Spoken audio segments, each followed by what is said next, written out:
gue melihat ada konglo-konglo second liner yang mungkin akan naik panggung di 2026. Nah, yang mungkin tahun ini belum dapat jatahnya, belum dapat panggungnya, tapi pergerakannya udah mulai kelihatan. Kalau misalnya gue sih tahu pertanyaan mereka, bro. Apa sahamnya? Nah, yang gue khawatirkan adalah kalau misalkan euforia ini the party is over, ya kan, dan kita tetap harus siapin skenario terburuk. Outlook 2026 dan sektor yang lebih dominan. Terima kasih, Ko. 2026 ya. Secara short mungkin satu. Oke, kita masuk ke part nomor 2 nih, yaitu ngebahas Porto. Itu salah satu yang sering ditanya sama orang. Nih contoh dari Robisi ya nih, Porto Advisory. Tapi sebelum kita masuk ke sana ya, gue pengen lihat ini fenomena yang lumayan menarik sih. Jadi gue baru review kemarin kenaikan IHSG kita kan 20%. Ya. 20% itu kenaikan yang sangat baik ya buat IHSG gitu. Dan menariknya ya bro ya, kayak IDX 30 sama LQ45 itu grow-nya 0%. Yeah. Jadi kenaikan tahun ini tuh ya kita sama-sama tahu lah itu ditopang sama saham-saham konglo yang di luar dari IDX 30 dan juga LQ45 itu otomatis seperti itu kan. Nah kalau misalnya Ki, menurut lu Ki gimana? Apa outlook lu dengan saham-saham blue chip ini di tahun depan? Blue chip means yang di indeks ya? Iya. Gini, mungkin pertama, gue kalau beli saham, gue nggak pernah lihat indeks. Jadi gue tidak menjadikan indeks itu sebagai acuan gue harus beli atau enggak. Bahkan kadang yang keluar dari indeks yang gue beli. Karena gini bro, gue punya prinsip adalah unless you are a fund manager yang gede-gede banget gitu, yang bener-bener di luar gitu ya, yang kayak BlackRock misalkan tadi gitu. Lo nggak harus ikutin indeks. Nah, karena kenapa? Kalau misalkan saham tersebut udah masuk indeks, peluang lo untuk dapat saham itu salah harga itu lebih kecil menurut gua. Justru saham yang di luar indeks itu yang peluang untuk lo dapat saham salah harga itu jauh lebih besar. That's why kenapa gua nggak terlalu memperhatikan itu. Oke lah kalau misalkan dia masuk indeks, buat gue itu bonus gitu kan. Tapi kalau misalkan dia keluar, ya nggak masalah juga. Karena case yang kayak, ini mungkin bukan yang di IDX30 atau LQ45 ya, kayak misalkan SMA kemarin tuh. SMA itu beli pas dia baru ditendang keluar dari indeks MSCI. Orang bilang, wah ini gimana nih keluar. Ya udah terus kenapa gue bilang gitu kan. Tapi menariknya justru itu jadi titik bottom si SMA. Ya it's a fun fact gitu loh. Iya, Nah iya. jadi kalau gue tidak melihat itu. Tapi balik lagi ke pertanyaannya Bolehan tadi adalah saham blue chip ke depan gimana? Atau saham konglo juga gimana ya? Mungkin gue punya view gini teman-teman. 2025 saham konglo, gue nggak tahu 2026 apakah akan berlanjut atau gimana. Cuman yang gue melihat gini, again yang gue percaya adalah saham yang naik tanpa didukung oleh fundamental, dia akan koreksi at some point. Tapi saham konglo yang naik dan didukung oleh fundamentalnya, dia akan sustain. Nah, jadi ini ibaratnya kayak mungkin nggak apple to apple, tapi ini mirip kayak kita bicara mengenai .com di 2000-an. .com di 2000-an itu kan semua saham teknologi naik. Tapi yang bertahan sampai 2025 siapa? Ya you can name it, Amazon salah satunya. Jadi dan banyak saham lain yang turun gitu kan. Nah, maksud gue ini juga sama saham-saham yang didukung oleh fundamentalnya, ya dia akan, dan memang ada big konglo di belakangnya, dia akan terjaga. Tapi kalau misalkan yang tidak dijaga fundamentalnya, dia akan turun at some point ya. Itu satu, mungkin kalau untuk konglo. Dan kedua, mungkin poin yang gue pengen sampaikan, gue melihat, ini kan kalau kita bicara konglo mungkin sama kayak saham kan ada first liner, ada second liner ya gue ya. Gue melihat ada konglo-konglo second liner yang mungkin akan naik panggung di 2026. Nah, yang mungkin tahun ini belum dapat jatahnya, belum dapat panggungnya, tapi pergerakannya udah mulai kelihatan. Nah, ini menurut gue menarik. Ya, untuk dicermati. Jadi first linernya udah naik, nah second linernya nih. Nah, ini kita lihat nih. Kalau misalnya gue sih tahu pertanyaan mereka bro. Apa sahamnya? Ya gue kan mewakili apa yang ada dalam otak kalian. Boleh lah spill tipis-tipis. Oke, tapi mungkin kalau boleh ini disensor kali ya Bro ya.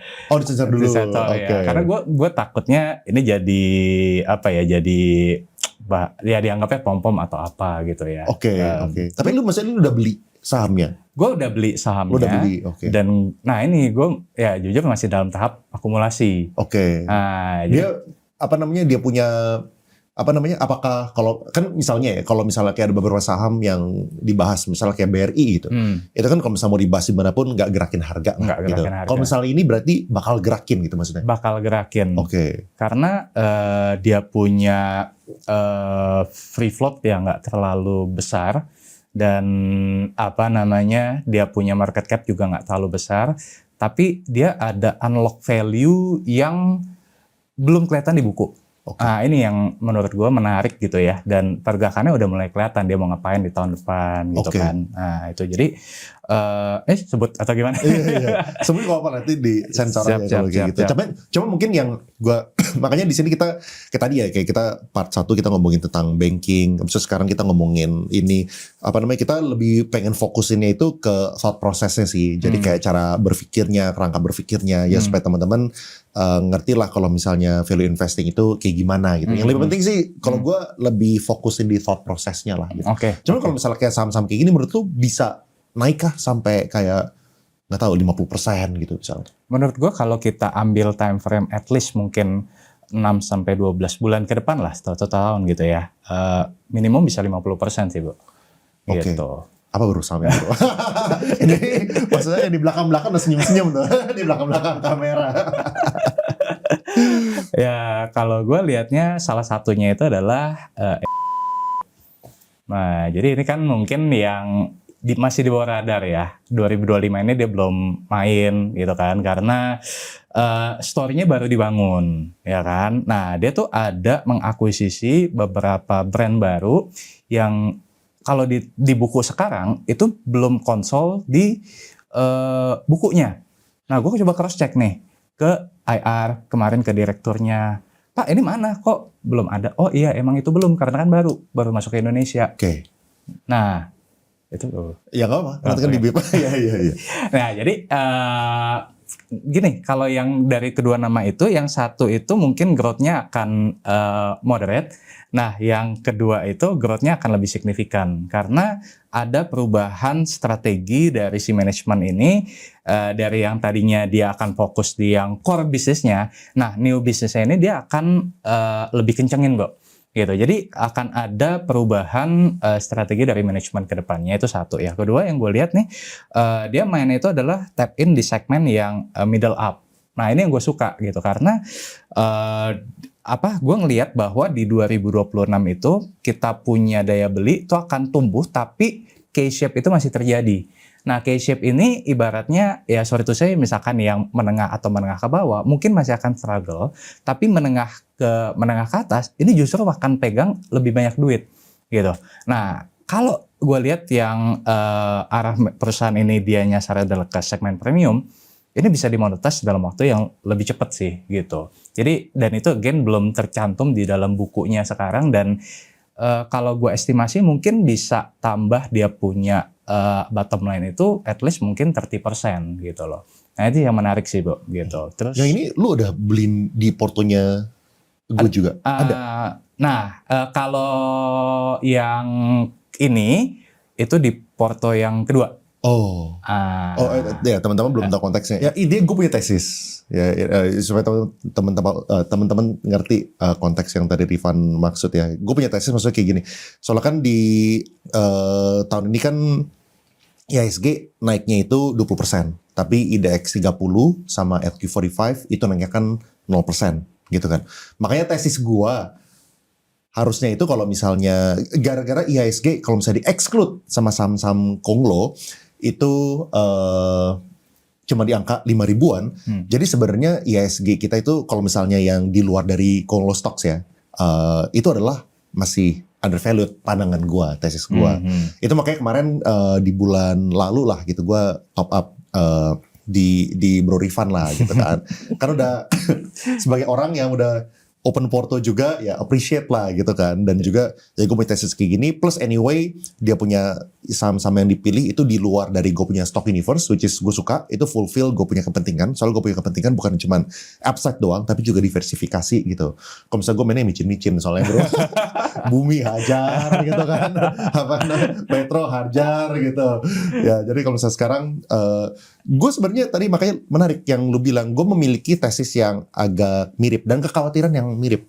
Yeah. Jadi Sam Kong Lo menurut gue seru, potential gain itu cepat, dan gue honestly dapat jackpot yang lumayan gede di belakangan ini dari saham yang gue tradingin. Tapi gue punya mantra adalah kita harus tahu the party will end one day gitu. I don't know when gitu, tapi one day. I don't know when gitu. Dan tesis gue adalah ya kalau misalnya kita tadi kan, kalau Bro Riven kan tadi bilang kalau misalnya saham-saham yang Kong Lo yang naiknya tuh kencang tapi fundamental tidak ada, bakal crash. Gitu kan. Gue 100% sepakat. Gue sepakat. Ya saham-saham Kong Lo yang terbang kalau misalnya fundamental itu didukung dan dia itu pakai duitnya itu buat ekspansi, jadi PER-nya itu ngejar, PBV-nya ngejar, mungkin oke gitu, jadi punya floor gitu kan. Nah cuman daripada gue mikirin bagian sana, Rifan aja mikirin. Berarti ini udah masuk ke yang porto kedua. Yes, ini jadi memang gua divide gitu ya. Jadi supaya nanti mungkin ada proses learning yang berbeda antara porto yang pertama dengan porto yang kedua gitu. Nah, cuman gue pengen nanya balik nih ke lu. Ini kan kalau yang porto pertama kita open porto. Nah, kalau yang porto kedua lu willing? Janganlah bang, jangan bang. Gue bebas, gue mengembalikan ke yang punya ininya dulu nih. Gue punya akun. Gue jadi jiper sekarang. Soalnya gue sekarang udah dua kali gue ditembak balik bro. Kemarin sama Hengki, dia juga nembak balik. Open porto lu. Sekarang gue belajar atau mengeles. Kalau tadi kan Rifan bilang sibuk kan. Gue juga sibuk. Sibuk gak enak lah. Tapi mungkin yang gue comfortable untuk bilang adalah jumlahnya significantly higher lah dari yang pertama gitu ya. Cuman nominalnya cukup pas gitu, pas cocok buat gue punya comfort. Gitu. Berarti kita nggak usah inilah ya. Tapi menariknya gitu ya. Berarti walaupun tadi gue bayangin ya gue tadi pikir kalau misalnya kemarin yang di ini kita open ke publik udah kita buka satu, yang kedua itu bakal mirroring. Nggak 100%. Tadinya gue pikir kayak gitu. Maksudnya kenapa mirroring? Soalnya kan it's the same kan, itu cuma duit, tapi yang tadinya size itu misalnya 1, misalnya ini itu adalah 20, ya tinggal beli aja, ininya beli 1, ini beli 20 gitu. Gue tadi mikirnya kayak gitu. Berarti tapi yang ini yang di porto kedua ini beda semua sahamnya sama yang pertama? Ada yang beririsan, tapi kebanyakan yang beda.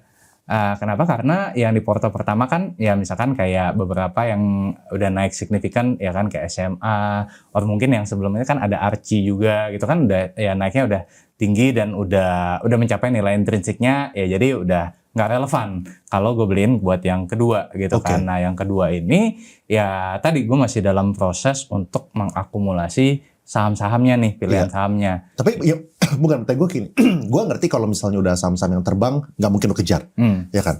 Tapi kan kalau misalnya di posisi yang porto pertama ini kan masih ada cash kan? Kan masih ada cash. Makanya tadi gue pikir kalau misalnya lu beliin di porto kedua, porto pertama lu juga beli. Misalnya nih, misalnya di sini sisa 500 juta, ya ini misalnya masih ada 5M lah, let's say gitu. Berarti kalau misalnya di sini itu beli saham yang tadi lu sebut itu 10 juta, ya di sini lu belinya itu misalnya 100 juta. Gue pikir kayak gitu. Tapi enggak ya, lu enggak kayak gitu. Enggak gitu. Soalnya ya karena Porto Leon yang di kedua ini jauh lebih gede, ya gameplaynya juga pasti beda. Ya kan, itu satu. Dan yang kedua mungkin karena yang Porto pertama ini kita udah, ya berapa kemarin? Ya nanti mungkin gue coba show ya. It's about 30% lebih. Ya gue akan ya lebih safe lah mainnya. Gitu. Jadi yang di Porto kedua ini mungkin lebih high risk. Gitu. Menarik. Wih, gue suka micin-micin. Mari kita high risk. Soalnya kalau misalnya low risknya gue beliin reksadananya udah maksudnya gue waktu gue mikir ke Rifan, gue yang bilang sama dia juga sih, bro lu hajar aja bro. Nanti kalau misalnya murah kita top up lagi. Soalnya yang bagian low risknya itu gue udah manage sendiri gitu dari segi resikonya ya. Oh ini gue pengen nanya. Yang gue pengen nanya adalah apakah kan gue masuk yang kedua ini kan kira-kira sebulan yang lalu. Berarti apakah gue punya porto itu sama dengan orang-orang yang masuk sebulan lalu juga? Atau lu bedakan gara-gara gue udah punya existing porto sebelumnya? Kalau profil risikonya sama, Leon kan agresif kan, profil risikonya sama dan kemudian ininya juga sama, maksudnya join date-nya juga sama atau mirip-mirip, itu sama. Tapi kalau misalkan dia profil risikonya moderate, itu beda. Oh, berarti yang Oh berarti yang subscribe pun juga lu ada 2 tipe orang ya? Ya.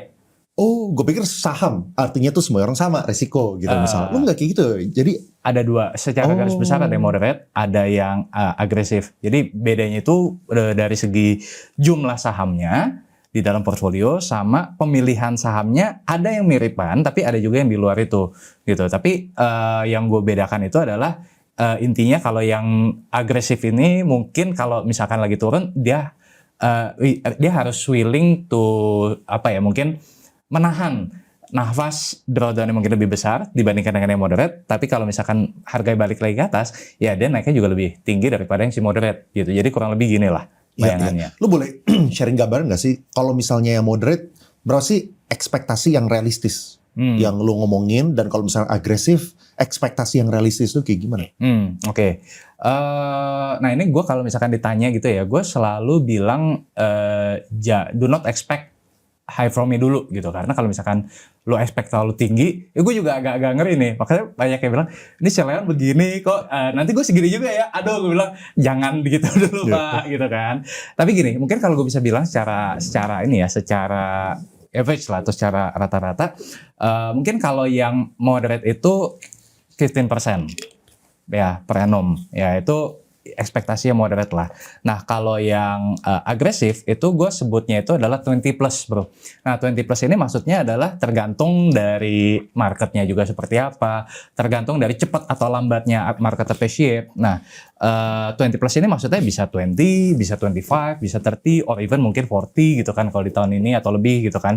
Nah jadi tapi kalau misalkan gue tanya ke yang calon klien gitu ya gue selalu bilang ya jangan expect yang tinggi-tinggi dulu, takutnya lo kecewa. Nah itu yang gue juga mungkin selalu tekankan sih ke klien gitu loh. Jadi jangan expect tinggi-tinggi, nanti kalau misalkan gue deliver lebih bawah lo kecewa, lebih baik lo ya set ekspektasi dulu yang tadi gue sebut, tapi ya mudah-mudahan gue bisa deliver lebih tinggi. Ya. Jujur kadang-kadang lu tuh bikin gue pusing bro, jujur. Bikin pusing kayak gini. Apa namanya? Kan gue punya porto per kemarin gue lihat naik 32%. 32%. Benar ya? 30%. 30% kita engage-nya itu di bulan Juni. Juni ya kan. Berarti bisa dibilang 5-6 bulan. 5-6 bulan 30%. Jujur kalau misalnya gue sebagai pemilik porto dan gue ini orang yang private, gue pasti happy. Ya dong, pasti happy. Cuman gara-gara ini kita bikin challenge open porto, gue jadi khawatir bro. Malah gue pusing sendiri.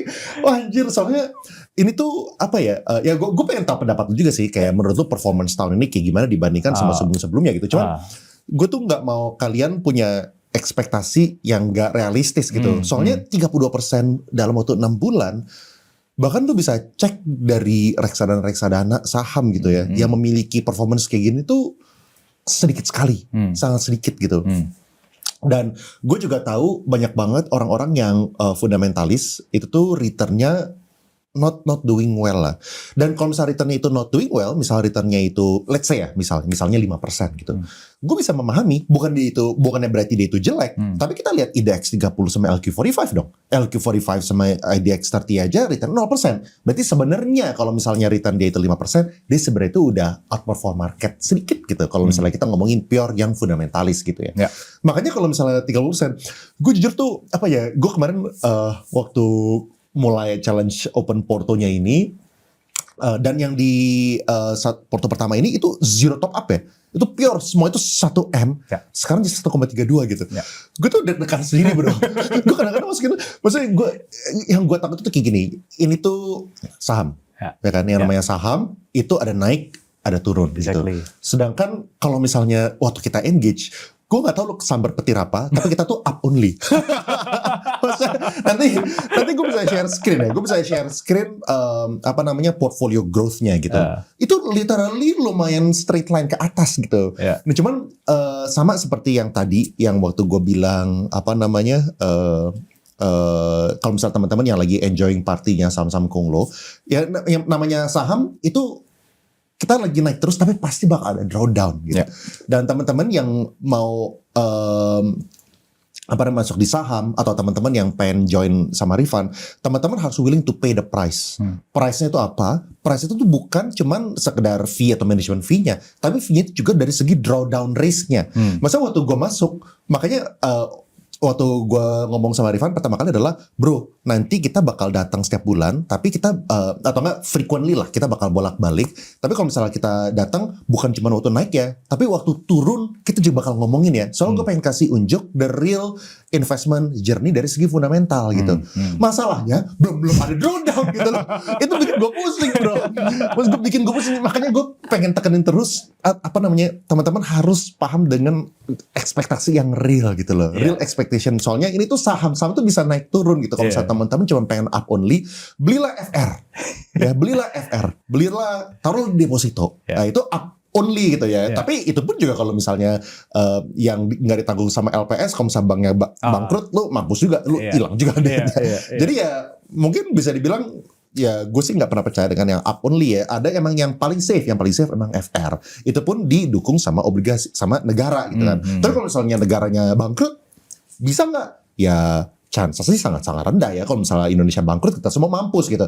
Tapi yang namanya probabilitas 0,0001% bisa aja ada. Indonesia itu pernah bangkrut loh. Orang-orang banyak yang nggak tahu. Tapi kalau nggak salah tahun 1964, itu Indonesia pernah gagal bayar. Ya jadi teman-teman harus tahu resiko itu juga gitu. Makanya gue kadang-kadang pusing, bro. Lu kadang-kadang kalau misalnya naik terus, anjir ini naik lagi. Gue jadi kayak, aduh Rifan. Secara pribadi tentu happy gitu kan. Tapi secara ini turunlah sebentar. Lu kasih drawdown gitu. Sebenarnya gue tuh kepengen bilang gitu. Misalnya kayak kemarin kita 30% gitu kan. Turunlah jadi 20% dulu gitu. Jadi gue bisa kasih, nih ada drawdown ya. Tapi gak drawdown dulu, gue pusing juga, bro. Gue takutnya tuh kayak orang tuh kayak ekspektasinya kayak, wah gue juga mau dong 6 bulan 32% gitu. Makanya gue appreciate juga tadi lo bilang, makanya gue tadi nanya juga orang kalau misalnya pengen yang konservatif atau yang ini kalau misalnya kita ngomongin saham nggak ada yang konservatif ya. Kalau misalnya kita ngomong saham itu ada yang lebih moderate sama yang lebih high risk. Itu ekspektasinya berapa? Jadi based on lo punya historical itu 15-20% ya. 15 itu yang moderate, kalau yang agresif itu 20+. Sebenarnya kalau di ini itu di 27 bro. Average-nya. CAGR-nya. CAGR-nya sebenarnya 27, cuman ya itu at some years higher, at some years lower. Nah, jadi makanya kenapa kalau misalkan gue ditanya, ya lo expect ya jangan di angka yang tinggi, lo expect di angka yang rendah dulu. Gitu. Jadi supaya nggak ekspektasinya nggak terlalu tinggi, nanti lo bakal kecewa sendiri. Iya, benar-benar. Nah itu kan yang menarik kan, bro. Maksudnya gini, kalau misalnya orang dikasih return 20% bisa kecewa, gue udah pusing sih kalau kayak gitu. Gue bingung sama lo kalau kayak gitu. Maksudnya ya begitulah ya. Menurut gue, kalau misalnya waktu gue pertama kali invest di Rifan, gue punya ekspektasi kalau misalnya itu sampai minus 20% dalam 1 tahun ini pun, I'm fine. Maksud gue adalah, ini adalah porto berisiko gue gitu. Jadi I'm willing to pay the price. Pay the price itu sekali lagi bukan cuma sekedar fee-nya, tapi juga dari segi the innate nature of ini tuh adalah instrumen yang beresiko gitu. Soalnya gue kan udah pernah investasi di Bitcoin lah, di saham-saham Konglo lah. Saham-saham Konglo kita juga need to pay the price. Maksudnya harga yang kita bayar, misalnya bulan ini gue bisa dapat 40% dalam waktu 1 bulan. Ya dari segi porto Konglo gue. Tapi kalau misalnya itu lagi kena drawdown, itu bisa minus 15% dalam waktu 1 hari. Itu adalah the price that we pay kalau misalnya kita pengen main di instrumen-instrumen yang PR-nya itu 500 gitu misalnya. Jadi ya kalian harus tahu itu juga gitu jadinya. Makanya kadang-kadang gue dulu, aduh Rifan turun lah bang. Mungkin gue investor yang paling aneh gitu. Yang lain maunya naik gitu ya. Kalau gue pernah turun dikit lah, digas terus sama Rifan. Mungkin yang gue mau ini bro, mungkin kan kalau gue suka bilang ke calon klien tuh gini bro, Pak, gue itu bukan yang magic, jadi artinya gue bisa kasih lo yang maksudnya super high gitu kan. No, you are connect with the wrong guy. Tapi kalau lo cari investment yang ya returnnya oke, above the market ya kan, but with minimum drawdown. Nah, lu ketemu dengan orang yang tepat. Nah, jadi itu satu yang mungkin gue juga jaga gitu, bro. Jadi gue mungkin bukan yang wah kalau dari segi return yang bos gitu, enggak. Ya gue tahu lah kekuatan gue di mana, gue tahu edge gue di mana. Ya gue dengan experience yang gue bawa gitu ya gue ada di yang range segini nih, ya kan. Ya mungkin tadi kalau misalkan mau dapat 15, terus kalau yang agresif itu 20 plus, ya kan. Ya 20 itu ya tergantung market, bisa 30, 40 atau ya mungkin di 20 aja gitu kan. Tapi lu punya drawdown itu terbatas. Nah, itu stylenya gue gitu. Jadi gue bukan yang ibaratnya kalau yang sisi kanan banget, sisi kiri banget, enggak. Gue mungkin kalau dari skala 0 sampai 10 gue mungkin 7,5, bro. Ya sisi agresifnya lebih ke agresif tapi I know my age. Kurang lebih gitu sih. Iya. Tayangannya. Lu menurut lu jadi historically berapa? Lu tuh 27,5%. 27%-an. 27%. Itu gue takut, bro. Lu ngomong 17 kayak. Aduh, kiriman. Iya 27% ya cager yang baik dan ya temen. Gue di sini cuman kasih unjuk apa adanya. Soalnya ya yang gue bisa bilang adalah Porto yang pertama itu gue zero top up. Yeah. Dan gue sama sekali nggak otak-atik, bahkan gue nggak tahu sahamnya apa. Gue nggak tahu. Sekarang ada fitur kayak auto approve gitu. Yeah. Jadi kalau misalnya kemarin kan si Rifan ngoceh apa, Leon beli ini ya, gara-gara ini ya, gue harus approve. Kalau sekarang, bro bisa auto approve gak? Gue malas mikirin, udah lu beliin aja. Tapi ya, maksudnya gue gak encourage itu ya. Kalau misalnya teman-teman, soalnya kan again sekali lagi masuk ke performa masing-masing. Kalau misalnya teman-teman pengennya, apalagi kita juga tahu kemarin ada satu case kejanggalan dari sebuah sekuritas yang saham-saham itu dijual, dibeliin buat didam segala macam. Kalau misalnya teman-teman gak comfortable, jangan lakukan gitu. Maksudnya gue lakukan ini dengan porsi yang gue sangat comfortable dengan risikonya. Kalau misalnya tiba-tiba refund go crazy gitu. Bakal viral aja nanti. Tapi gue tahu, gue udah kenal dia juga, ya kan. Dia juga di sini dan tidak banyak orang yang willing untuk terima challenge open porto gitu kan. Dan dia mau ya. Ini perjalanannya gitu. Jadi, aduh bro, kenapa 32% per bulan? Oke. Kita ngomongin Porto deh kalau kayak gitu. Oke. Sekarang isinya apa? Mungkin kita kasih unjuk the top gainers-nya aja kali ya. Oke, jadi coba kita update portfolionya Leon ya. Ini per 12 Desember ya. Jadi kalau kita lihat portfolionya Leon bertumbuh 32,8%. Versus IHSG 23,6%. Nah ini kurang lebih gambarannya seperti ini. Ini mungkin kalau terakhir kita podcast itu masih 25, terus pas event Kompas kemarin 27, ya berarti mungkin ya dalam 1 bulan terakhir ya naik 45%-an lah kurang lebih gitu ya.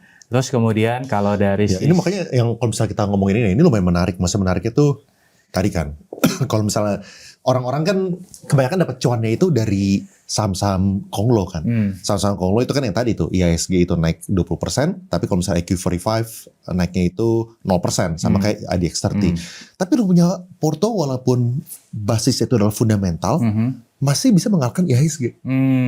Itu sebenarnya lumayan menarik gitu sebenarnya ya. Dan makanya yang tadi gue bilang kalau misalnya teman-teman fundamental lain itu not making money, I can understand why gitu. Lu bisa aja better than the average and you are making 5% tahun ini gitu. Orang ya LQ45 aja 0% gitu kan. Ya dan ini gue share screen yang tadi gue maksud ya. Ini nih. Ini dia nih. Nih, ini kalau misalnya kita ngomongin dari aplikasi ya. Kan sekarang ini angkanya beda soalnya kan yang namanya market harganya berubah terus kan. Terus kalau misalnya Rifan mungkin pakai angka yang kemarin, gue pakai angka hari ini gitu. Nah ini dari ini nih start date-nya ya. Start date-nya itu di bulan Juni tanggal 2. Ini nih yang gue maksud nih. Ya kayak kita berarti kita sebulan ya. Oh sebulan tuh kita basically sideways. Iya sideways. Sebulan sideways terus tiba-tiba naik di sini. Karena itu kan kita lagi akumulasi. Iya, oh ini akumulasi dulu. Exactly. Ini akumulasi dulu. Yes. Habis itu naik di sini, gitu ya. Nah, terus habis itu ini tuh beli IPO. Jadi kan dana kan ditarik kan. Iya. Sebelum September itu CDI ya? Gue lupa deh. Iya. Kalau nggak salah itu CDI. CDI sama koin. Jadi sama koin, gitu kan. Nah ini yang gue maksud nih, kayak, dan kita tuh nggak pernah merencanakan waktu kita podcast angkanya tuh berapa gitu. Soalnya kan kalau misalnya kita bikin janji kayak 2 minggu sebelumnya gitu kan. Bro, kita podcastnya tanggal ini ya gitu. Jadi kita tuh nggak pernah merencanakan kayak waktu lagi drawdown jangan podcast dulu, nggak pernah loh. makanya tadi gue bilang aduh kenapa lu up only gitu. aduh. Tapi sebenarnya tapi bisa dibilang gue punya porto yang nomor 2 itu sekarang lagi dalam tahap ini. Iya. Lagi dalam tahap akumulasi. Lagi dalam tahap akumulasi karena kan baru 1 bulan kan. 1 bulan. Nah, demikian pula dengan klien-klien yang mungkin onboardnya di Oktober, November, Desember itu juga lagi dalam tahap akumulasi lah. Oke. Mungkin 3-4 bulan terakhir ini gue lagi akumulasi dulu. Oke. Gitu. Apakah menurut lu ya dari segi performance, menurut lu apakah bisa akan sama dengan portfolio pertama atau menurut lu lebih rendah atau kayak gimana? Gue tidak bisa menjanjikan, cuma gini kan kita nggak pernah tahu nih ke depan akan seperti apa market ya kan, maksudnya dari geopolitik segala macem ya kan. Cuma kalau ngelihat kayak kondisi 1 suku bunga turun, 2 tadi misalkan Jerome Powell digantikan oleh Kevin Hassett, itu gue sih sebenarnya quite optimis, but we need to be careful in the short run karena ya sih 85, 86 ya diangkat oleh saham-saham Konglo yang dimana ini narasinya kan bisa ke 9.000 gitu kan. Nah yang gue khawatirkan tadi tuh after 9.000 what next? Nah itu 36.000 bro. Hah? 36.000. Sekian tahun lagi. Karena orang kadang belum nyampe ke sana, wah nih gimana gitu kan. Nah tapi yang gue lihat itu mungkin akan ada drawdown dulu. That's why kenapa gue juga very selected untuk kayak timing masuknya, cara masuknya itu juga gue mencoba untuk tidak membuat harga itu liar gitu loh. Nah itu kan juga butuh skill juga kan. Nah maksud gue kalau ditanya optimis atau tidak, gue tetap optimis. Cuma jangan berharap terlalu banyak dulu. Itu yang gue pengen sampaikan. Gue optimis nih, ujung-ujungnya nyampe. Tapi kalau ditanya apakah dalam waktu misalkan kayak tadi kita langsung shoot, mungkin enggak. Karena mungkin akan ada drawdown-nya dulu gitu. Nah itu nanti mungkin menarik tuh pas kita drawdown kita bahas gitu kan. Jadi maksud gue adalah gue juga bilang nih ke klien-klien yang advisory ini kan, yang mungkin relatif baru gitu kan. Ini kita jangan expect yang kayak misalkan oh ini loh begini ya, gue bilang beda lah ya kan, ESG timing masuknya juga beda. Nah tapi yang gue bisa bilang adalah mungkin in the short run kita mungkin harus siap dengan drawdown-nya dulu, tapi yang penting ujung-ujungnya nih bisa naik lagi gitu karena ya ada story yang tadi gue bilang, ada secara fundamentalnya mendukung, valuasinya oke, dan ada growth story-nya juga gitu, jadi tiga-tiganya jalan gitu. Memang kalau misalnya invest saham itu nggak boleh lihat day by day, week on week kayak gitu juga sih ya. Time frame-nya itu harus relatively panjang. Ya gue harapkan sih ini portfolionya bakal jadi portfolio yang gue nggak pernah tarik sih. Biar aja di kayak gini terus diputer-puterin terus gitu. Jadi bisa jadi sebuah mungkin dalam sejarah YouTube Finance Indo ya. Ini pertama kalinya kan kayak orang show porto secara fundamental invest gitu maksudnya ya, dan dibuka semuanya dari segi thought prosesnya dijelasin juga gitu. Jadi ya ini dalam semangat untuk sekali lagi supaya dadanya nggak sakit. Nanti kalau misalnya dadanya sakit, nanti sayap sakit juga, gitu kan, paha juga sakit itu. Oke, sip. Kita bahas isinya bro. Apa kira-kira yang bikin ini naik? Oke, kita coba lihat ya. Nah, jadi ini kalau dilihat yang pertama ECDA, tapi mungkin ECDA nggak kita hitung dulu lah ya, karena kan IPO dan ya relatively. Menariknya lu nggak lepas ya? Menariknya lu nggak lepas? Nggak lepas. Ya, karena emang ya story-nya masih ada lah, gitu kan. Nah, terus kemudian yang kedua itu yang mungkin pure dari ini adalah SCMA yang sekarang mungkin udah berapa ya? 174-175% lah per sekarang ini ya kan. Nah ini kalau lo lihat sebenarnya udah jauh berkurang Bo.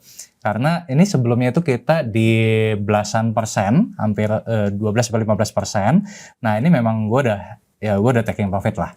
beri taking profit ya kan. Jadi ya jangan dibeli di harga tinggi ya teman-teman ya. Jangan di-HK teman-teman.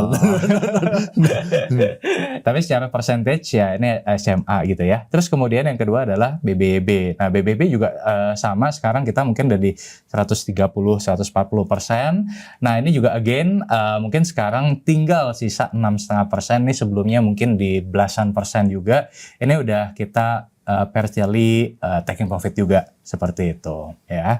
Nah kemudian ini by the way juga modelnya jangan dilihatin ya, karena ini udah gua revise beberapa kali ya. Terus kemudian yang ketiga itu ASA. ASA ini saat ini sekitar 57 sampai hampir 60% lah. Nah ini di sekitar 8%-an gitu. Dan yang keempat mungkin BPT ya, BPT itu kurang lebih 28,7%. Kemarin kan saham-saham CPO juga turun ya. Sebelumnya kita di 40 atau 50%, gue lupa. Nah, tapi ini ada drawdown-nya juga gitu. Iya, iya. Ya, kurang lebih seperti inilah. Ini yang bawahnya itu ditutup yang merah-merah ini, lu emang sengaja hold gara-gara story-nya itu masih ada. Iya. Sebenarnya nggak merah sih, Go. Cuman yang merah tuh cuma 1 dari 7. Tapi itu pun cuman kayak negatif 5% gitu loh. Gitu. Sisanya oh sisanya hijau semua. Sisanya Anjay, hijau, siap hijau. bang. Aduh tolong bang. Malah bikin gue takut lagi. Aduh lu jadi oke, gue tadi pengen bilang itu adalah yang masih belum terlalu naik itu gue yang minta untuk intinya gue pengen kasih unjuk yang udah lewat. Soalnya di sini kita bukan mau ngasih stock pick atau kita bukan mau ngasih lu rekomendasi buat beli. Soalnya kalau misalnya belum naik, gue takutnya itu seolah-olah jadi rekomendasi lu buat beli gitu. Di sini gue pengen jelasin lebih ke thought prosesnya, jadi cara berpikirnya itu kayak gimana gitu. Nah tapi ini bro, ada orang yang nanya ya, ini seberapa jauh IHSG saat ini menyimpang dari nilai wajarnya secara historis? Menurut lu kayak gimana? Menarik sih. Ya menurut gue ya tadi yang seperti kita sempat bahas ya, IHSG dengan Konglo 85, IHSG tanpa Konglo mungkin ya 5.000, ya hampir 6.000 lah. Itu kan berarti diskrepansinya lumayan banget kan, bisa mungkin 20% lebih ya kan dari nilai wajarnya gitu loh. Jadi tapi gini, yang menariknya gini Bang, kemarin gue hitung ya pakai worldperatio.com ya. Dengan IHSG sekarang kita di 85, itu sebenarnya masih masuk kategori fair value. Instead of S&P 500 yang dengan PE 27 kali itu sudah significantly overvalue. Based on historical, kita nggak ngomongin ke depan, tapi kita ngomong secara historical, IHSG di 85 itu fair value. Nah, tapi fair value-nya ini apakah akan sustain atau tidak? Nah, itu yang agak masih tanda tanya. Ya, yang tadi kita bahas, kalau misalkan diisi dengan fundamentalnya, ya ini akan sustain. Cuman yang gue khawatirkan adalah akan ada drawdown, yang dimana kalau misalkan ya tidak diisi dengan fundamental, ya ini akan turun, ya otomatis ya IHSG secara overall juga akan turun juga gitu. Ya, ya. Nah, kalau misalnya lu lihat ini ya,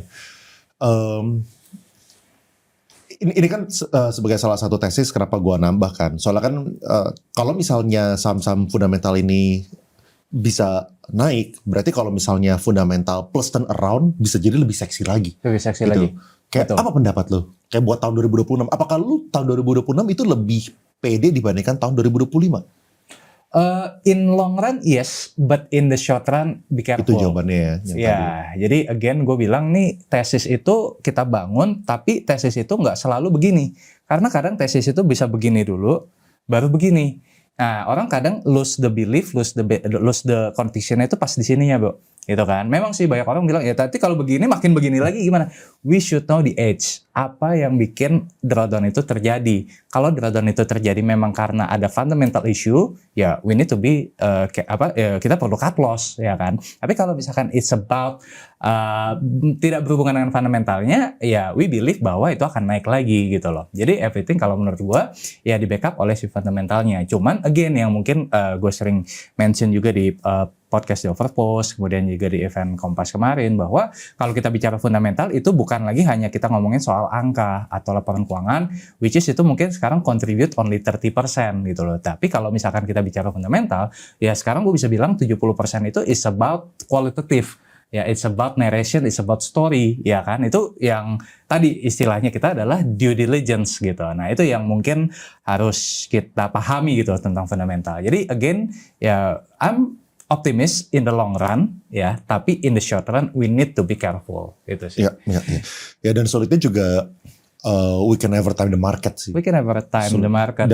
Dan bisa aja penurunan short yang lu khawatirkan dalam short term ini bisa aja nggak terjadi. Bisa aja nggak terjadi, bisa aja lanjut terus. Bisa jadi. Pak Purba, thank you. Lanjutkan Pak.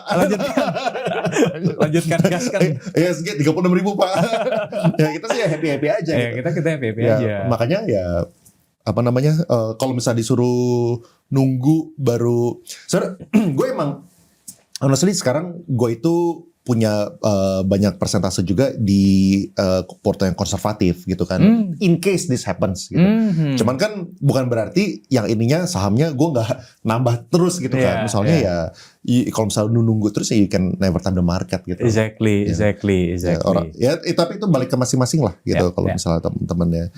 Apakah saat ini, ini balik ke tadi ya, mungkin udah terjawab kali. Apakah saat ini market di fase bubble call? Karena yang nggak pernah bahas saham, tiba-tiba pamer cuan. Tiba-tiba jadi multi-bagger investor bro. Satu lot RLCO.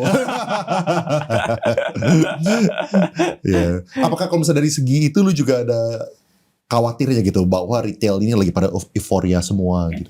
Ya, ada kekhawatiran di sana ya, bahwa ya memang itu tanda-tandanya tuh gini menariknya gitu. Kalau misalkan ya orang yang sekarang tuh mungkin kita di era yang even monkey can make money gitu. Jadi ya mau beli saham apapun, saham yang aneh-aneh itu juga naik gitu kan. Ya kita ada di era itu, kita harus akui ya kan. Nah, yang gua khawatirkan adalah kalau misalkan euforia ini the party is over ya kan, dan kita tetap harus siapin skenario terburuk. Jadi kita nggak bisa selalu berharap bahwa ISG akan terus naik ya kan, terus saham-saham terus naik, kita nggak bisa gitu. Begitu ketika terjadi antitesisnya, kita tuh jadi nggak siap, dan itu akan kena ke psikologi kita. Nah makanya kenapa gue di sini lebih ke arah ya, kita kalau misalkan skenario-nya adalah market down, kita juga udah siap nih ya kan. Tapi kalau misalkan ternyata tadi yang kita khawatirkan tidak terjadi dan terus naik, kita juga nggak kehilangan momentum gitu. Jadi kita menyiapkan untuk kedua skenario ini bro gitu. Ya, kalau misalnya lu kayak gimana sih, kayak lu punya personal investment oke lah kalau misalnya yang di advisory lu mungkin lu nggak terlalu ada banyak exposure ke saham-saham Konglo yang per di atas cepet lah 200-300 gitu bisa dibilang gitu ya.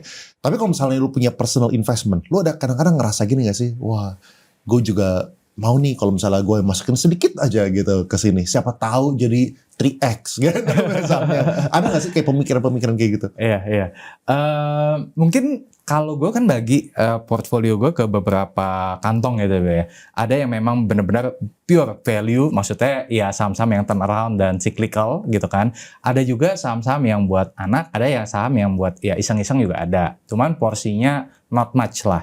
Ya ada juga kalau ditanya saham yang ya itu ada, tapi ya lebih ke arah buat mungkin buat experience saja sih. Jadi kayak gue juga tahu, bisa feel the market sekarang going-nya kemana sih. Nah, lebih ke arah pembelajaran bro. Jadi gue gak peduli dia mau naik 3x, 4x, atau even turun banyak pun gue gak peduli. Itu lebih ke arah dengan gue taruh duit di sana, gue tuh jadi bisa feel, market tuh sekarang lagi begini loh. Nah somehow itu akan ngedukung gue punya yang main personal investment-nya bro. Gitu. Jadi nangkep kan maksud gue gitu. Ya, menarik. Nih ada yang nanya lagi nih, Outlook 2026 dan sektor yang lebih dominan. Terima kasih kok. Gitu. Apakah ini ada certain sektor yang lu lihat lebih seksi dibandingkan yang lain kah? Gitu. 2026 ya. Mungkin secara short mungkin satu ya pastinya akan didukung oleh suku bunga yang turun atau lebih rendah. Yang kedua adalah perbaikan daya beli. Nah tema besarnya kalau gue lihat 2026 tuh dua itu. Nah, jadi mungkin kalau spesifik sektornya, satu perbankan akan pulih, akan bangkit, tapi do not expect akan mencapai all time high-nya. Nah, itu sih. Jadi recovery for sure, CKPN akan turun for sure, penyaluran kredit akan mulai naik di Q2 atau Q3, ya kan. Bottom line juga akan naik, cuman mungkin belum sampai ke titik paling the best-nya dia. it's still mungkin 2027 baru akan terjadi. Itu mungkin kalau untuk big banks ya. Tapi kalau untuk yang bank-bank di bawahnya, tadi yang gue bilang, itu akan dapat momentumnya lah, seperti itu. Itu bank. Yang pertama mungkin gue bank ya. Nah yang kedua, ini mungkin yang belum banyak dibahas di tempat lain juga ya, consumer and retail. Nah, consumer and retail gue mungkin akan, menurut gue akan live lagi, akan manggung lagi di 2026 nanti, yang dimana consumer and retail ini kan udah mungkin saham atau sektor yang forgotten for many years gitu kan.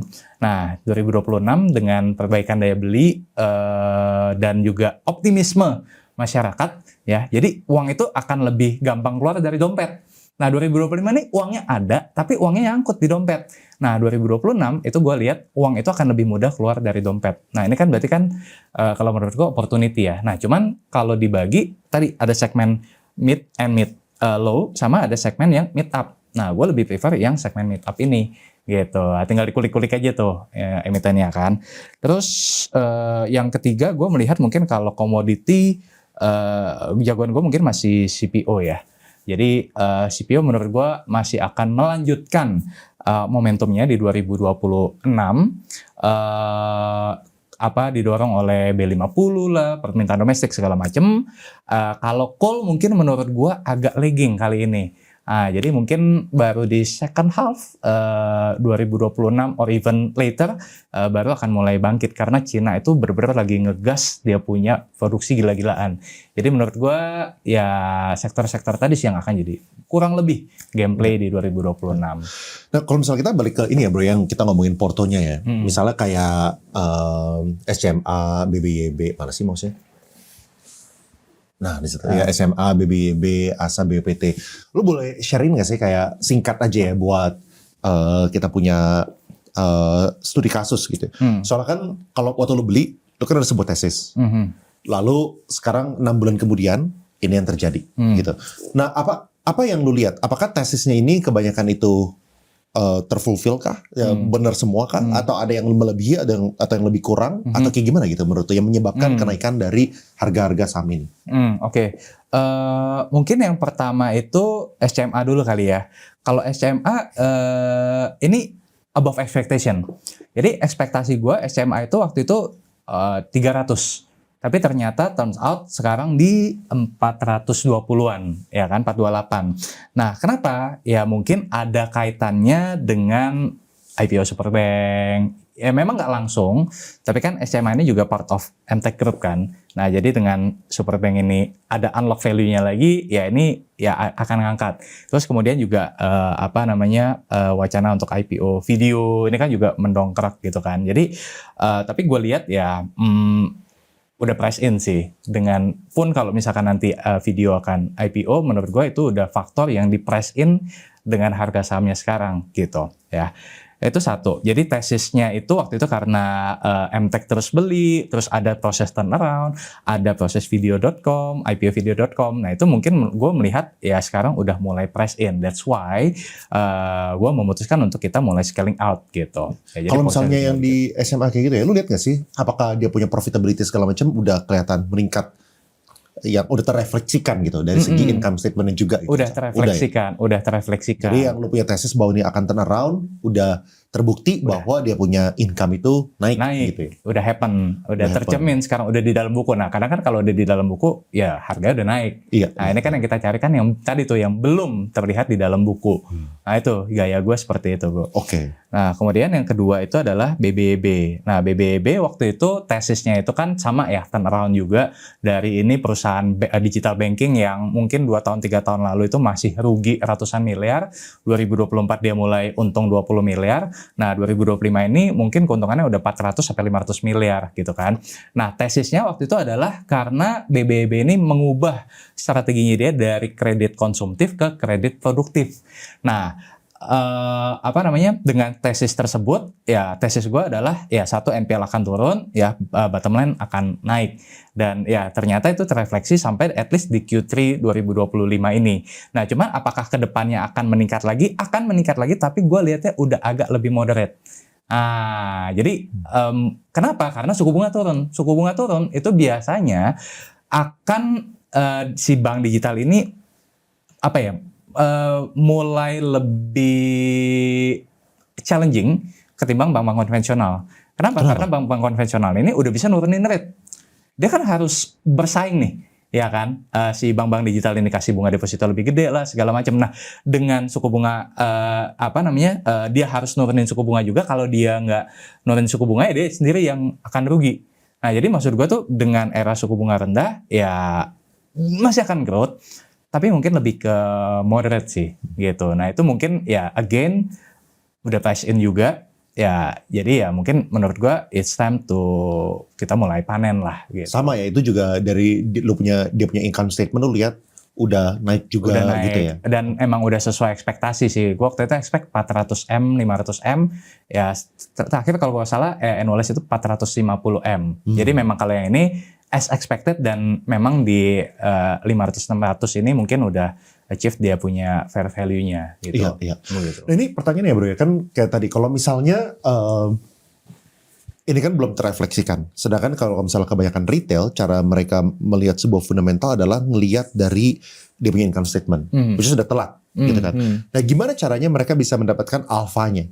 Jadi sebelum ada turnaround, sebelum tadi tuh misalnya mereka ada growth dari mana, gimana cara supaya mereka tuh bisa tahu duluan sebelum itu masuk ke pembukuan gitu. Cara lu kayak gimana? Due diligence. Kayak apa tuh maksudnya? Due diligence itu ya memang mungkin kalau my style itu ya gue akan cari tahu ke company-nya, baik itu mungkin melalui IR atau itu pun melalui ke level atas gitu ya. Jadi gue akan coba cari tahu sebenarnya growth story mereka ke depan tuh akan seperti apa.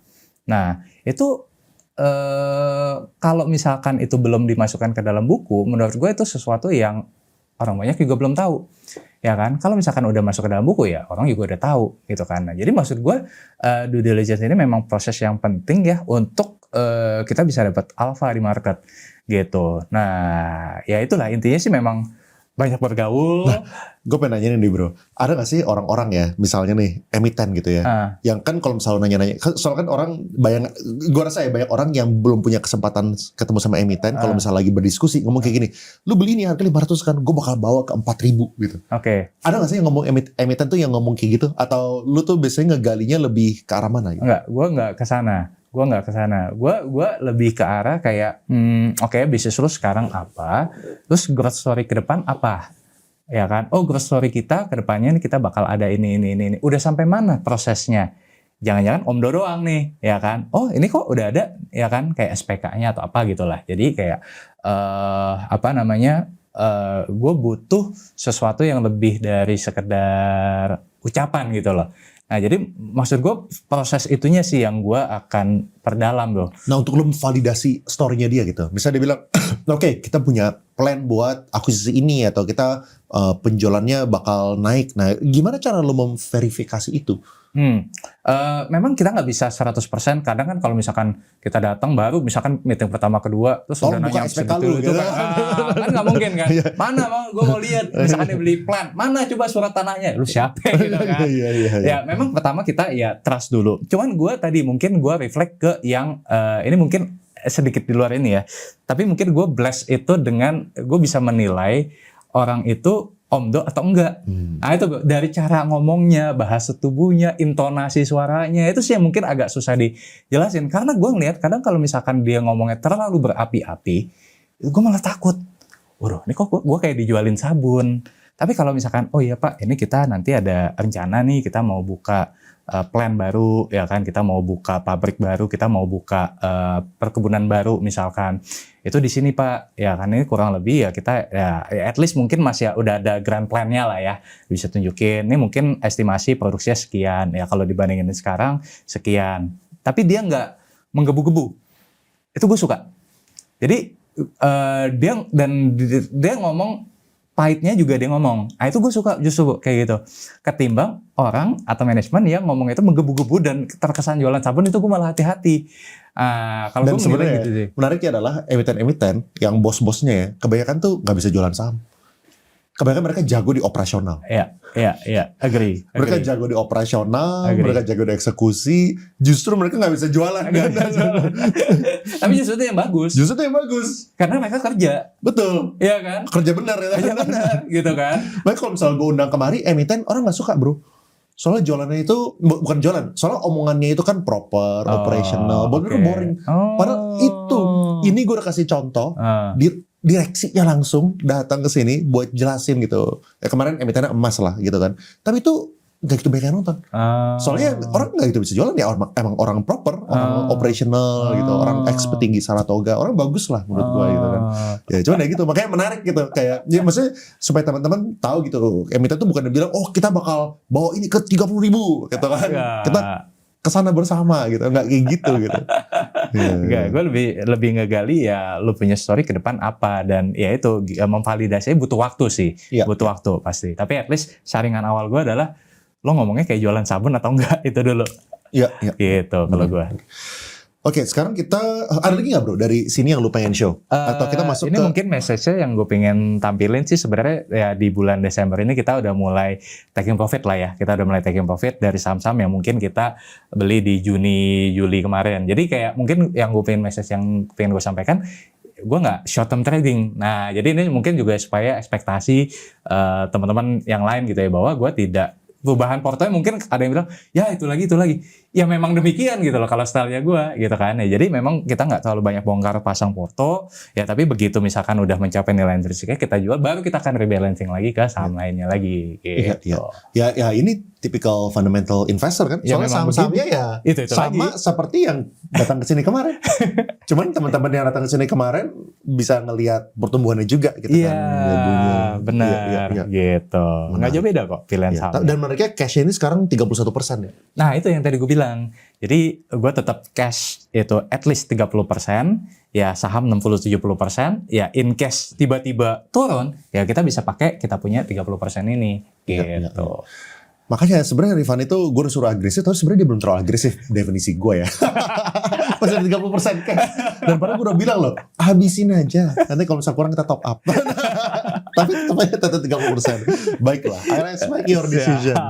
Soalnya kan kalau misalnya gini, gue nggak terlalu mau campur tangan gitu. Kalau misalnya gue campur tangan, buat apa gue engage dia gitu. Mendingan gue manage portonya sendiri kalau gitu kan. Kalau misalnya nih, Leon gue beli ya gini-gini. Apa sih reject gitu kan. Itu ngapain kalau kayak gitu. Itu gue blacklist ya. Bercanda. Gue gak percaya sama Rifan. Oke, tadi kita pengennya masuk ke segmen berikutnya, tapi ada satu yang kelupaan ya. Dan gue juga baru tahu lu ada siapin gini juga. Soalnya sekali lagi ya, kalau misal gue undang itu gue nggak tahu disiapin apa. Jadi ternyata dia nanya tadi, bro kasih unjuk transaction history-nya mau nggak? Ya oke aja. Monggo silahkan. Ya jadi ini mungkin transaction history ya kayak untuk SCMA. Nah ini kan jadi ketika kita masuk itu ini kan tanggalnya ya 17 Juni ya. Jadi kita mulai 17 Juni, 19 Juni. Pokoknya banyak di bulan Juni sama di bulan Juni Juli lah ya. Kurang lebih ini kan waktu itu masuknya di 160-an gitu kan. Nah, terus ini memang kita scaling out loh. Jadi di sini kalau kita total ya mungkin ini 80, 120, 160 ya berarti ini kurang lebih 110 juta dari 1 M berarti kurang lebih 16%. Nah 16% kita akumulasinya, dan kemudian ini gue memang scaling out ya. Scaling out itu dalam artian ya di 180, 200-an, 300-an sampai sekarang 400-an. Jadi gue memang bertahap sih, jualnya nggak langsung bless gitu kan, tapi gue jualnya secara bertahap gitu. Nah mungkin kadang banyak yang nanya, nyesel gak sih tahu gitu jual aja semua di 430 gitu kan. Balik lagi kita nggak pernah tahu nih harga akan kemana. Yang gue punya prinsip adalah ketika dia sudah mulai mencapai nilai intrinsiknya, ya kita lepas aja pelan-pelan. Kita nggak pernah tahu nih, ya kan dia bisa turun lagi, dia bisa terus naik. Ya tapi yang gue tuh selalu bikin kayak ini adalah area buy, ini adalah area hold, dan ini adalah area sell. Area sellnya mau sampai ke berapa ya udah itu kayak kita udah takar di sana. Jadi kalau menurut gue yang 400 ini ya sebonus lah gitu. Itu sih mungkin dari segi SMA-nya. Kemudian yang kedua tadi mungkin BBYB ya. BBYB ini juga kita mulai di Juli ya. Juli itu kita masuk di 230-an ya kan. Terus average up juga di 244 ya kan. Ini kurang lebih sekitar 11%. Ya, 50 juta, 22 juta, 72 berarti plus 28, 10-11% lah. Ya, total 100 juta sampai 111 juta, 10-11%. Dan kemudian ya ini mulai jualnya itu adalah di baru-baru ini sih.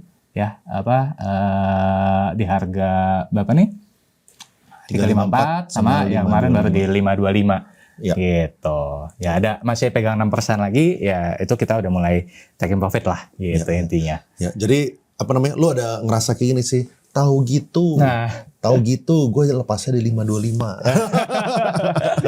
mana namanya manusia ya, Manusia, gitu ya. gitu. Ya kalau gue sih enggak sih, maksud gue ya tahu bahwa ya begitu misalkan udah di atas itu udah mulai mencapai nilai intrinsiknya, ya udah wajar kalau kita mulai taking profit secara bertahap. Iya, gitu. iya, benar. Ya ini gue maksudnya happy sekali dengan yang kayak gini ya. Soalnya ini ya perjalanan investor ya kayak gini gitu. Kayak you can never time the top, you can never time the bottom gitu. Jadi kalau misalnya orang bilang oh pasti bisa gitu-gitu ya bullshit lah, kayak silakan duduk di sini. Open portal. Selama itu masih belum dan belum lihat ya gue tidak percaya gitu. Ya jadi ini realistisnya gitu ya. Maksudnya supaya teman-teman tahu juga ya kalau profit is profit gitu loh. Ya dan tidak perlu kita timing the top untuk kita mendapatkan cuan yang lumayan gitu. Ya menurut gue sih 6 bulan 30% sih lumayan banget ya. Menurut gue ya. Maksudnya ya kayak gitu, kayak fokusnya bukan di situ. Fokusnya tuh bukan oh gue harus timing the top. Soalnya lu bakal fokus ke hal yang salah gitu. Ada hal lain yang lebih penting untuk kita fokusin gitu. Gitu. Oke, next ada lagi? Udah sih yang lain sama ini BPT masih gua hold nih tapi nggak pegang banyak. Udah sih kurang lebih itu aja. Siap. Sama ada satu saham yang merah mau kita. Oh boleh. Apa bro? Apakah ada ini buat jenis studi kasus ya? Studi kasus. Ini berarti dari 7 saham tadi yang merah. Yang merah. Oh, yang merah. Oke. Siap. Oke, nah. Oke. Ya ini dari 7 saham ya kurang lebih ada satu yang merah bro, yaitu BTPS. Nah jadi ya ini drawdown-nya lah, jadi nggak selalu naik tapi ada drawdown-nya juga. Dan menurut gue ini menarik untuk di-share ya. Kenapa? Karena ini kalau gue lihat ada hubungannya dengan bencana Sumatera. Nah jadi kemarin itu kan ya kita tahu Indonesia dilanda duka juga dengan musibah di Aceh dan Sumatera gitu kan. Nah impact-nya ke saham apa? Ya saham CPO turun. Ya kan, saham bank yang menyasar ke segmen mikro dan ultra mikro juga sempat ikut turun. Ya, misalkan kayak BTPS kemarin itu sempat turun sampai ke 1000 di bawah 1.200 lah, 1160 atau berapa gitu gue lupa gitu kan.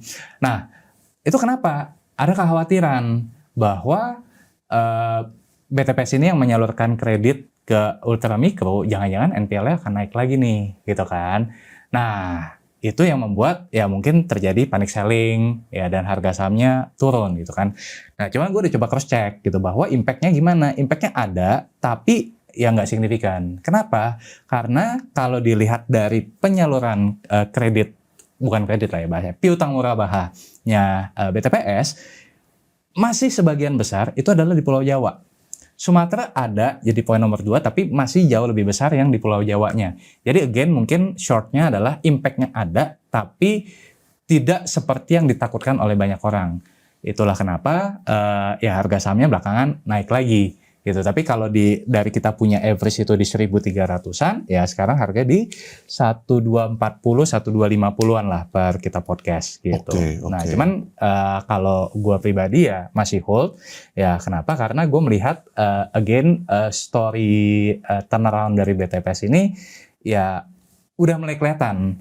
Dia punya NPL udah turun, dia punya dia punya penyaluran kredit, nah itu udah mulai naik. Ya kan, nah itu kan tanda-tanda bahwa ya kalau misalkan tidak ada force major, narasi turnaround ini bisa terjadi.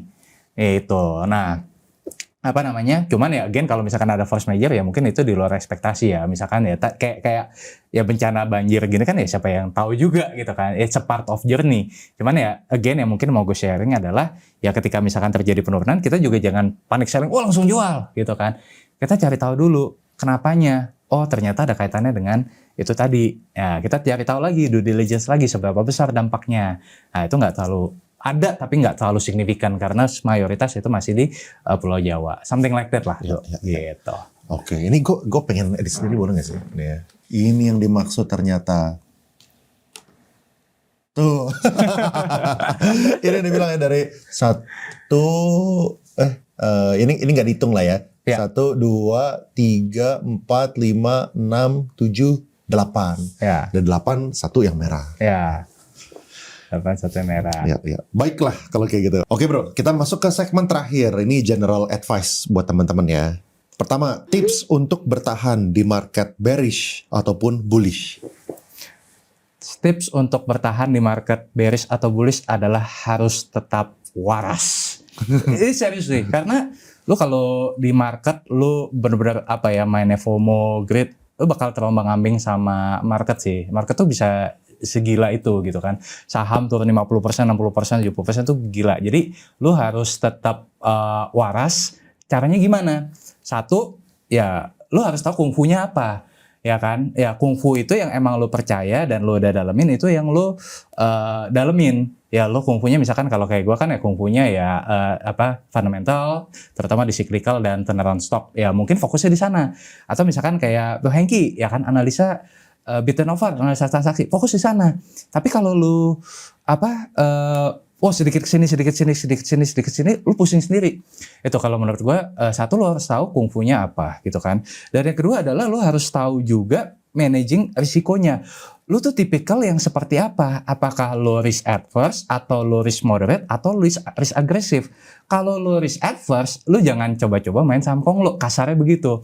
Tapi kalau lo risk agresif, ya, it's okay kalau misalkan ke saham konglo, ya kan? Atau kalau misalkan kayak gue nih, gue moderate to agresif, 7,5 lah kalau dari 0 sampai 10. Ya mungkin di saham-saham yang kayak pilihan gue gitu loh. Jadi tergantung nih edge-nya di mana gitu. Jadi dua itu sih kalau menurut gue supaya bisa tetap waras di market. Oke. Lebih baik all in di satu saham atau perbanyak stok portfolio? Tengah-tengah. Tengah-tengah. Jadi gue juga bukan yang kanan banget, gue juga bukan kiri banget. Ya 7,5 dari 10. Jadi artinya gue lebih ke diversifikasi tapi mungkin 5 sampai 6 saham. Walaupun paling banyak mungkin 7 kali ya gitu. Jadi lebih baik ya kita fokus di beberapa saham ketimbang misalkan kita pegang 20 saham, 30 saham tapi begitu dapet cuan nggak nendang ke porto. Ya menurut gue yang porsi yang paling aman itu di 5 sampai 7 saham lah. Kayak tadi porto Leon kan misalkan 8 gitu ya. Tapi 8 itu kan ada yang udah mulai dijual-jualin. Yang kita fokus di beberapa gitu. Ya kurang lebih. Oke. Rungkat di gorengan dari 50 juta, sisa 5 juta. Rest in peace ya teman-teman. Apakah ada harapan dari 5 juta jadi 100 juta dalam 2 bulan? Aduh bang. Gimana menurut lo? Tolong disensor namanya yang ini ya. Jangan kasihan berarti dia. Ya pertama ya lu kalau nyari saham yang beggar 2 bulan ya mungkin ada. Ini bukan beggar bro, 5 juta jadi 100 juta dalam 2 bulan bro. Jadi 50 20 beggar 50 ke 5 sekarang dari 5 mau jadi ke 100. Berarti 20 beggar. Iya. Ya ada tapi ya peluangnya kecil lah. Menurut gue yang make sense itu ya lu kerja cari duit lagi ya kan, cari side hustle, ya lo kumpulin modal lagi, baru kali ini bertobat ke jalan yang benar. Iya, betul. Istri ikut masuk di capital market kok? Istri nggak terlalu. Nggak terlalu. Jadi lebih ke gue sebagai menteri keuangannya menteri juga. Keuangan, oke. Apakah lu ada preference tertentu? Wah kalau misalnya istri juga main jadi bisa ngobrolin tentang saham nih. Atau lu preferennya jangan. Kalau bisa lu bagian yang ngurusin keluarga gitu misalnya. Lu kayak gimana? Kalau gue lebih ke yang kedua. Jadi memang istri gue nggak terlalu in charge di saham, tapi lebih ke ya build kita punya rumah tangga lah. Betul. Itu maksudnya dorongan dari lu supaya istri lu lebih ke sana atau itu kesepakatan bersama aja. Kesepakatan bersama aja. Soalnya istri gue juga pusing begitu gue pernah jadi aduh pusing gitu kan. Cuman maksudnya basic-basicnya tahu lah, dia basic-basicnya tahu gitu. Jadi kalau misalkan amit-amit ada apa-apa ya tetap survive gitu. Iya.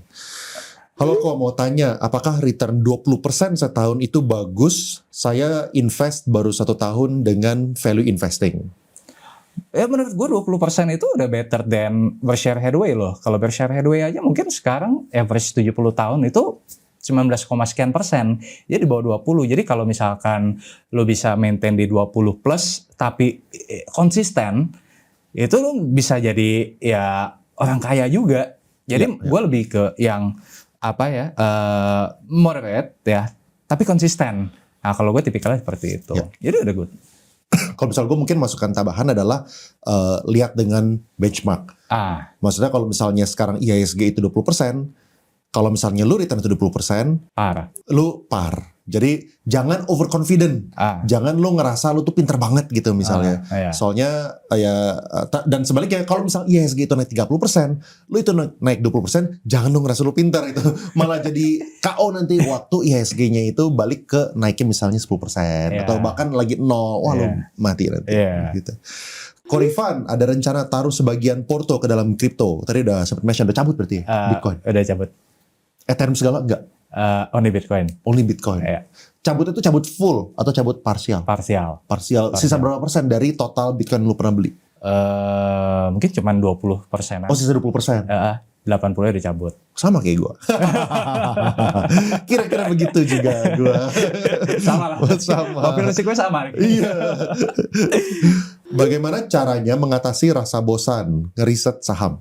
Tapi kayaknya lu gak bosen dengan saham. Itu sesuatu yang asik gitu. Satu ya jangan cuman lihat dari laporan keuangan, lihat dari annual report itu sih bosan sih. Nah kalau gue mungkin senangnya itu riset dalam tanda kutip itu adalah riset yaitu ke emitennya. Jadi akan lebih fun kan. Lu kan ibaratnya ya at least you make a new friends lah. Ya kan dengan emiten, you make a new friends, we never know. Meskipun gue juga nggak beli sahamnya, tapi at least kita juga dapat koneksi atau dapat teman baru gitu kan. Itu satu. Kedua, yang bikin fun itu adalah ya lu belajar saham itu kayak lu belajar bisnis. Even misalkan gue bukan pengusaha tambang, tapi gue tahu cara bisnis operasional tambang tuh berapa, cost-nya berapa, CPO gimana, emas gimana. Jadi kayak kita tuh di stock market tuh happy banget karena kita bisa belajar semuanya tanpa kita harus risiko kita punya modal gitu loh. Tapi at least kita tahu nih, oh yang lagi manggung nih kira-kira ke depan apa, ya kan? Nah, tanpa kita harus chip in modal kita sendiri gitu. Jadi kurang lebih lu bisa mix bukan hanya baca laporan keuangan atau annual report, tapi lu juga bisa lakukan hal-hal yang ya kualitatif lainnya gitu ya, termasuk dengar podcast. Iya, betul. Ini pertanyaan terakhirnya nih. Kalau baca fundamental, yang paling penting dilihat apa kok sama technical analysis buat trading? Keputus mungkin pertanyaannya adalah apakah lu kombinasi juga kali dengan technical analysis? Mungkin ya, soal kepotong pertanyaan.